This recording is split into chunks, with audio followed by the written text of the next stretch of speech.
পাওয়ার আশা করবেন আপনি কষ্ট পাবেন। কারো কাছে এত বেশি পাওয়ার আশা করবেন না। কার কাছে পাওয়ার আশা করবেন? আল্লাহর কাছে, যে আমি এই কাজটা করছি, আল্লাহ আমাকে পুরস্কার দিবে ইনশাআল্লাহ। আমি আত্মীয়তার সম্পর্ক বজায় রাখছি কেন?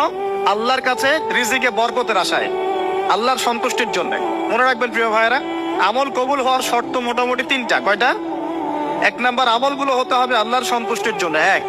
2 নাম্বার, আমলটা হতে হবে রাসূলুল্লাহ সাল্লাল্লাহু আলাইহি ওয়াসাল্লামের পদ্ধতিতে, অন্য কারো পদ্ধতিতে নয়। 3 নাম্বার, আমলটা করার জন্য আপনার রিজিকটা হতে হবে হালাল। হারাম রিজিকের আমল আল্লাহর কাছে কবুল হয় না। আল্লাহ পাক আমাদের সবাইকে হালাল রিজিকের ব্যবস্থা করে দিন এবং রিজিকটাকে প্রশস্ত করুন, আমিন। তো রিজিক লেখা হয়ে গেছে। 2। 3 নাম্বার লেখা হয়ে গেছে এ ব্যক্তি কি কি কাজ করবে দুনিয়ায়, এ ব্যক্তি দুনিয়ায় কি কি কাজ করবে সব লেখা হয়ে গেছে। এখন যদি একটা চোর বলে যে আল্লাহ পাক আমার তাকদিরে লিখেছিলেন যে আমি চুরি করব, তাই আমি চুরি করেছি। এখন যদি একজন ধর্ষক বলে আল্লাহ আমার তাকদিরে লিখেছিল যে আমি ধর্ষণ করব, তাই ধর্ষণ করেছি। এখন যদি যারা এই জনগণের কিছু সম্পদ আত্মসাৎ করে খেয়ে ফেলছে তারা যদি বলে আল্লাহ তাকদিরে লিখছিলেন জন্যই দুর্নীতি করেছি, তাহলে কথাটা কি হবে? গ্রহণযোগ্য হবে?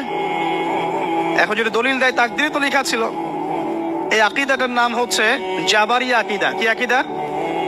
জাবারিয়া। এমন একজন ব্যক্তি উমর রাদিয়াল্লাহু আনহুর দরবারে এসেছিল, চোর, চুরি করেছে, ধরা পড়েছে। উমর রাদিয়াল্লাহু আনহু বলেছেন হাত কেটে ফেলো। তখন সে বলছে যে আমার হাত তো কাটা যাবে না। কেন? আল্লাহ পাক তাকদিরে লিখেছেন আমি চুরি করব, তাই চুরি করেছি। তো উমর রাদিয়াল্লাহু আনহুর সামনে এই কথাটা বলেছে। আর উমর রাদিয়াল্লাহু আনহু কি বিচক্ষণ মানুষ ছিলেন না বোকাশোকা ছিলেন? বলেন, তার মতো শাসক পাওয়া যাবে? তার মতো আরো একজন শাসক আসবে ইনশাআল্লাহ পৃথিবীতে। তার নাম কি? নবী ঈসা আলাইহিস সালাম, ইনশাআল্লাহ তাআলা। এবং তার আগে আরো একজন ইমাম আসবেন। তার নাম কি? তার নাম হচ্ছে মুহাম্মদ। কি নাম? তার নাম মুহাম্মদ। তার উপাধি হচ্ছে মাহদি। কখন আসবেন? যখন পৃথিবীতে যুদ্ধ বিগ্রহ ছড়িয়ে পড়বে, ব্যাপক আকারে মালহামা চলবে, তখন আসবেন। কাদের পক্ষে আসবেন? মুসলিমদের পক্ষে। কি উদ্দেশ্যে আসবেন? সারা বিশ্বে জুলুম তুলে ফেলার জন্য। এবং আরেকটা কি উদ্দেশ্য? ওই জেরুজালেম উদ্ধার করার জন্য। কোন জেরুজালেম? যেটা এখন ইহুদিরা দখল করে আছে। চারপাশে আরবরা, মাঝখানে ও কেমন করে দখল করে আছে? আরবদেরকে হাতের মুঠোয় নিয়ে নিয়েছে। এই কারণে মুনাফিকদের উপর টিকে আছে সে, এবং তার পশ্চিমা মিত্রদের উপর টিকে আছে। ঈসা আলাইহিস সালাম কেন আসবেন?